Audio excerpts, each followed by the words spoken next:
आज है रात तो कल सुबह यकीनन होगी, है यही वक्त का आईन जहाँ का दस्तूर।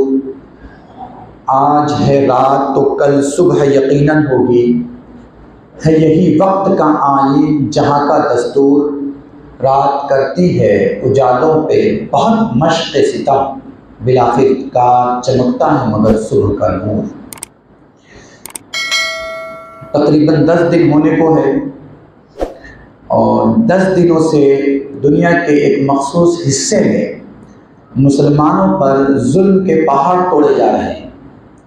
वो हिस्सा जिसे अल्लाह तबारक व तआला ने बरकतों वाला कहा है, अल्लज़ी बारकना हौलहू, वो मस्जिद जिसके आस पास अल्लाह तबारक व तआला ने बरकतें नाजिल कर रखी हैं। बहुत से अंबिया-ए किराम की कब्र मुबारक है वहाँ।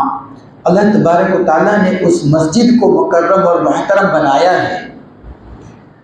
अल्लाह के नबी सल्लल्लाहु अलैहि वसल्लम जब मेराज में तशरीफ़ ले जा रहे थे तो पहले अल्लाह तबारक व तआला ने, जिसका तज़किरा कुरान करीम में किया है, खाने काबा से मोहम्मद रसूलुल्लाह सल्लल्लाहु अलैहि वसल्लम को पहले अल्लाह तबारक व तआला कहाँ लेकर गए?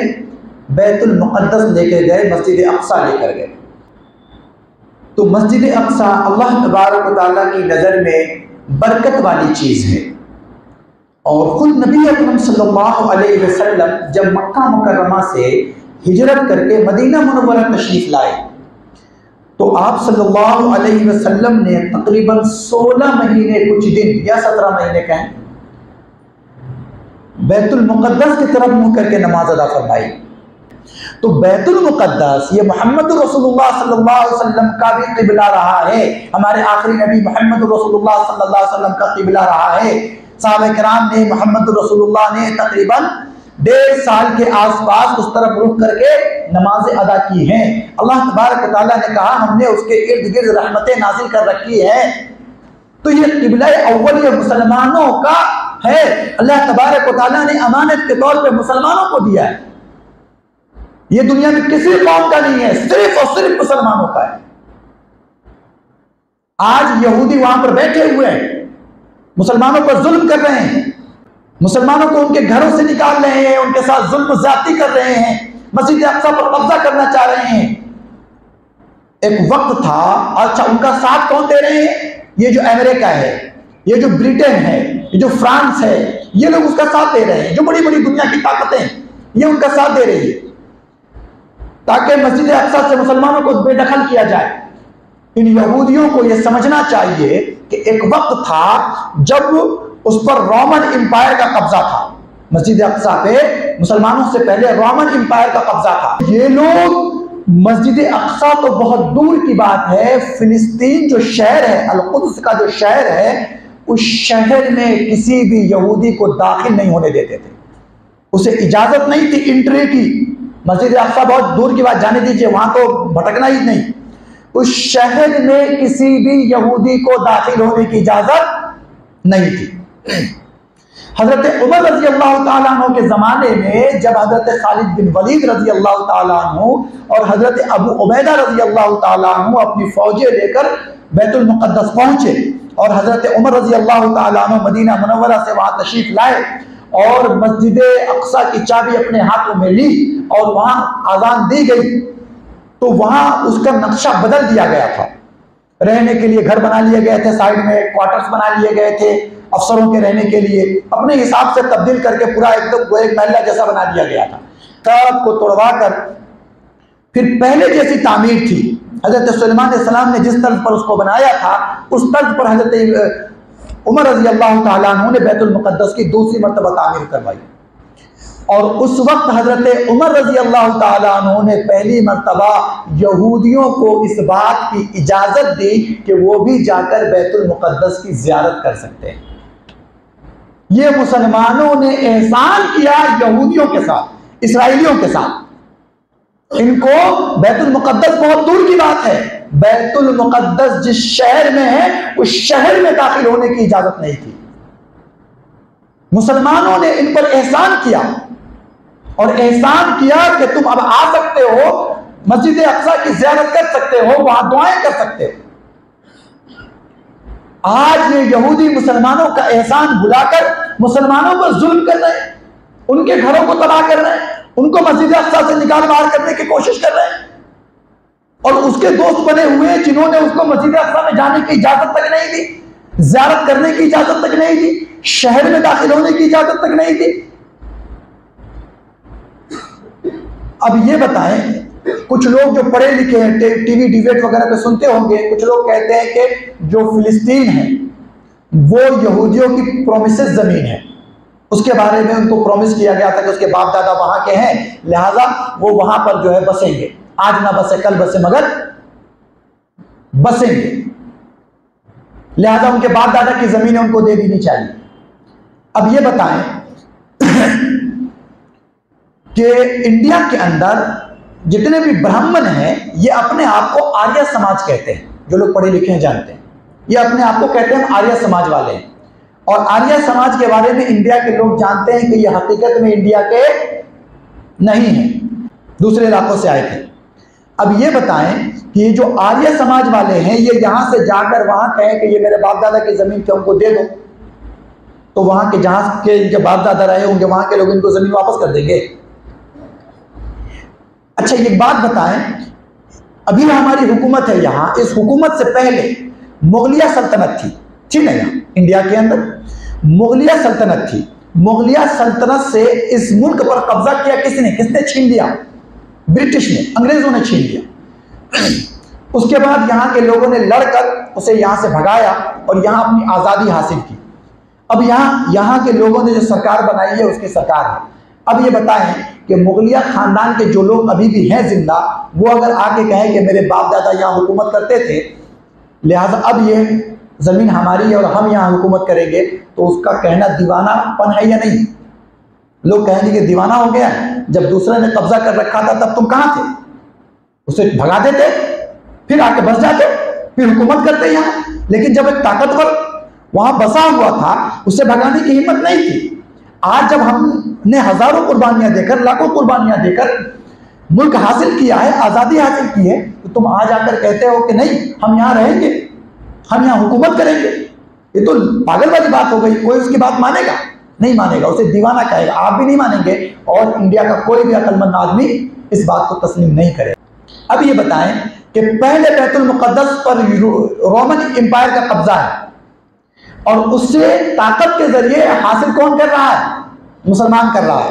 हजरत उमर रजी अल्लाह तआला अन्हु कर रहे हैं, खालिद बिन वलीद रजी अल्लाह तआला अन्हु कर रहे हैं, हजरत अबू उबैदा रजी अल्लाह तआला अन्हु कर रहे हैं, हजारों मुजाहिदीन कर रहे हैं।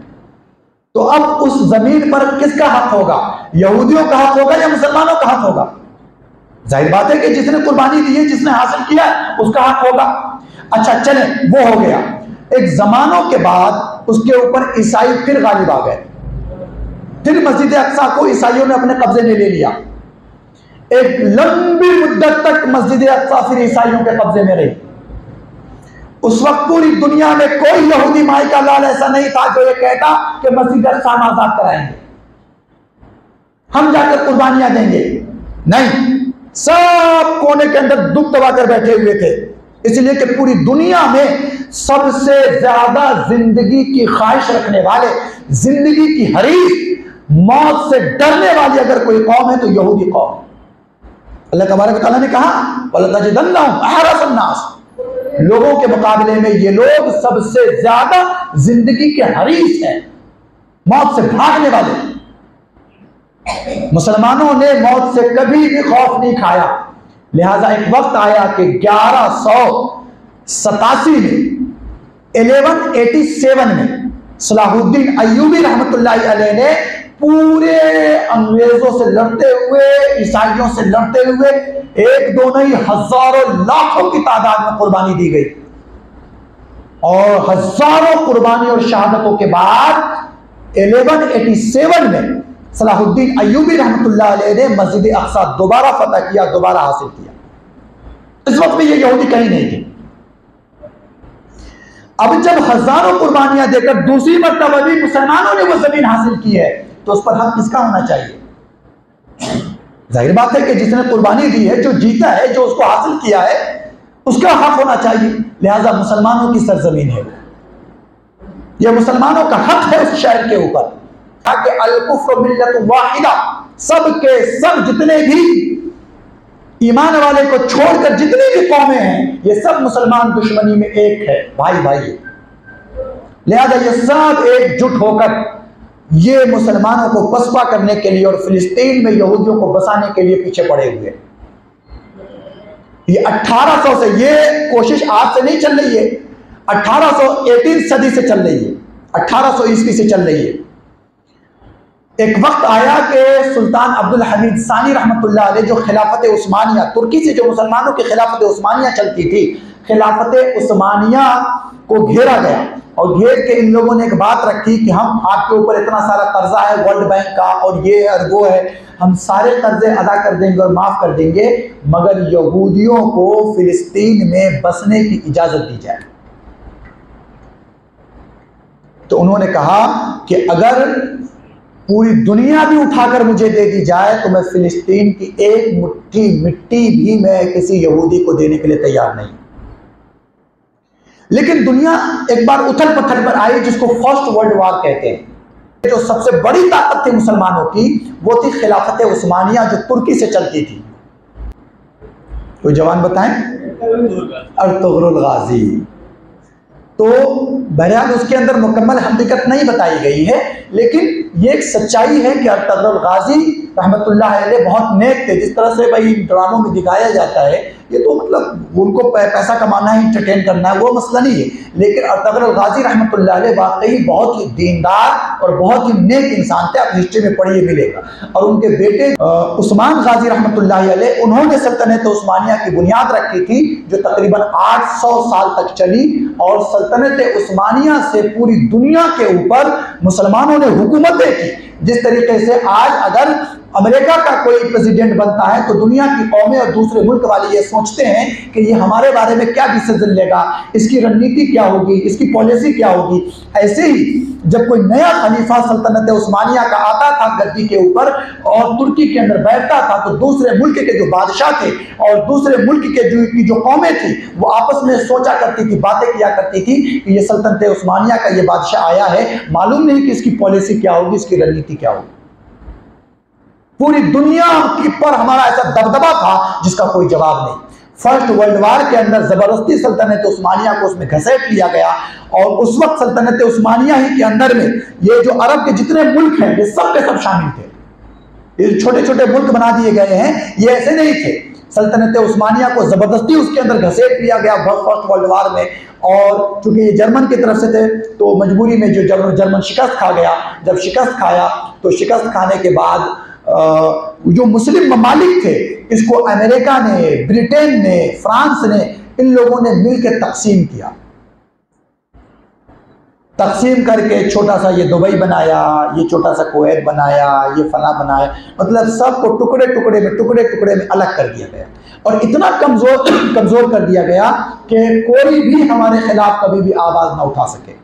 उस वक्त इन लोगों ने ये कोशिश की कि फिलिस्तीन को भी चुके उसी टुकड़े में बांट लिया गया था, तो उन लोगों ने फिलिस्तीन के अंदर यहूदियों को बसाना शुरू किया कि हम यहाँ तुम्हारे लिए एक शहर बना कर देंगे।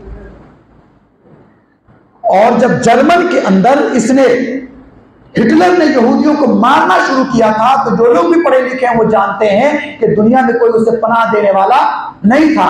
ये पानी जहाजों के अंदर बैठे हुए थे और इनका जहाज पानी के समंदर के अंदर उस मुल्क के किनारे पे जाता था, उस मुल्क के बॉर्डर पर जाता था, मगर कोई उसको पनाह देने के लिए राजी नहीं था। बड़े बड़े बैनर उठाए हुए थे कि हम लूट लिए गए हैं, मजलूम लोग हैं, इंसानियत के नाम पर हमारी मदद करो। तो फिलिस्तीन के लोगों ने उसे वहां पर रहने की जगह दी, खाने के लिए खाना दिया, पहनने के लिए कपड़ा दिया। आज वही जलील जिन पर फिलिस्तीनियों ने एहसान किया था, जिन पर फिलिस्तीनियों ने रहम व करम का मामला किया था, जिनको अपने घर में लाकर रहने की जगह दी थी, जिनको खाने के लिए खाना दिया था, पीने के लिए पानी दिया था, आज ये इजराइली, ये यहूदी जलील, ये लोग उन्हीं मुसलमानों के बच्चों को, उन्हीं मुसलमानों को आज उन पर पानी बंद किए हुए हैं, खाना बंद किया हुआ है, दवाइयां बंद की हुई हैं, उन पर बम गिरा रहे हैं, उनके घरों को तबाह कर रहे हैं, उनके बच्चों को शहीद कर रहे हैं, उनके हॉस्पिटलों को तबाह कर रहे हैं। हिटलर ने बात कही थी कि मैंने यहूदियों को सिर्फ इसलिए नहीं मारा है कि मैं यहूदियों से दुश्मनी करता हूं, नहीं, यहूदी ऐसी जलील कौम है कि जितनी भी साजिशें दुनिया के अंदर होती है, जब उसकी तह तक मैं पहुंचता हूं तो उसके अंदर किसी न किसी यहूदी का हाथ होता है। इसलिए मैं यहूदियों को मार रहा हूं और मैं कुछ यहूदियों को दुनिया में जिंदा छोड़ रहा हूं। इसलिए छोड़ रहा हूं ताकि दुनिया वाले इनको देख कर ये जान जाएं कि मैंने यहूदियों को क्यों मारा था, ये कितनी जलील और खबीस कौम। आज मुसलमानों के पास ऐसी कोई ताकत नहीं है जो जाकर फिलिस्तीन को आजाद करा सके, यहूदियों को वहां से निकाल बाहर कर सके। लेकिन ये याद रखिए, अल्लाह के नबी सल्लल्लाहु अलैहि वसल्लम की एक हदीस है, हुजूर अकरम सल्लल्लाहु अलैहि वसल्लम ने इरशाद फरमाया कि एक जमात, एक गिरोह हमेशा बैतुल मुकद्दस के इर्द गिर्द लड़ती रहेगी जालिमों से, और दुनिया वाले उससे अकेला छोड़ देंगे, उसकी कोई मदद नहीं करेंगे। लेकिन दुनिया वालों का उसे अकेला छोड़ देना कोई नुकसान नहीं पहुंचाएगा। ये लड़ने वाले लोग हक पर होंगे। शहादत है मतलूब मकसूद मोमिन, न माले गनीमत न किश्वर कुशाई। अगर हमारे बच्चे शहीद हो रहे हैं तो ईमान वाले के लिए तो शहादत है, शहादत। हमने उन माओ को देखा है जिनका बेटा शहीद हुआ और वो सहाबिया की याद ताजा करते हुए कह रही है कि अल्हम्दुलिल्लाह मेरा बेटा सीने पे गोली खाता हुआ मरा है, पीठ पे गोली खाता हुआ नहीं मरा। मैं फख्र के साथ अल्लाह के सामने कह सकूंगी कि अल्लाह मेरा बेटा आपके रास्ते में शहीद हुआ। मैंने, आप लोगों ने भी देखा होगा कि तकरीबन 14 या 15 साल का भाई है, छोटी सी बहन मरने को तैयार है हॉस्पिटल के अंदर। भाई हमारे जैसे आंखों में आंसू नहीं लाए हुआ है। हमारे घर में कोई मरने वाला होता है, सब लोग रो रहे पीट रहे होते हैं, किसी का एक्सीडेंट हो गया होता है, रो पीट रहे होते हैं, मगर भाई अपने बहन से कह रहा है ला इलाहा इल्लल्लाह अशहदु अल्ला इलाहा इल्लल्लाह। छोटी सी बहन को कह रहा है जो मौत के करीब है, पढ़ो मेरी बहन ला इलाहा इल्लल्लाह। ऐसे ऐसे नजारे जो सहाबे कराम के जमाने में हुआ करते थे आज हमें देखने को मिल रहे हैं। हम यहां से किस तरीके से उनकी मदद कर सकते हैं? जाहिर बात है कि दुनिया का निजाम बॉर्डरों के जरिए ऐसा बना दिया गया है कि एक मुल्क का आदमी दूसरे मुल्क में जा ही नहीं सकता, बहुत मुश्किल है। तो हम यहां चंद तरीके से अपने अफगानी भाइयों की मदद कर सकते हैं जो हर मुसलमान पर वाजिब है, हर मुसलमान पर वाजिब है। फिलिस्तीनी भाइयों की, कोई ये ना समझे कि फिलिस्तीन का मसला फिलिस्तीन वालों का है, नहीं। दुनिया के किसी भी कोने में कोई भी मुसलमान अगर बसता है तो फिलिस्तीन का मसला उसका निजी मसला है, उसका ईमान का मसला है।